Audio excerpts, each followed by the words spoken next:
Voting के लिए कौन अच्छा है? बीजेपी सोचेगा देश बचाओ, कांग्रेस सोचेगा जान बचाओ, और तृणमूल सोचेगा जिंदगी में कुछ नहीं करो, आगे बढ़ो। और दूसरा जो कोई पब्लिक उसका चांचा है, सोचेगा सबको दो। तो ये है, दुनिया एक, क्या है मालूम है, दुनिया एक खेल की जैसा है, खेलो।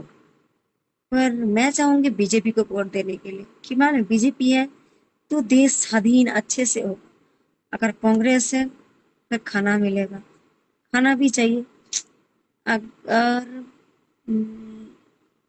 तृणमूल है तो वो खाली भाषण देगा, जो सारा डूब जाएगा। क्या करना समझ में नहीं आया। पर दुनिया खेल में पब्लिक ही मरना है।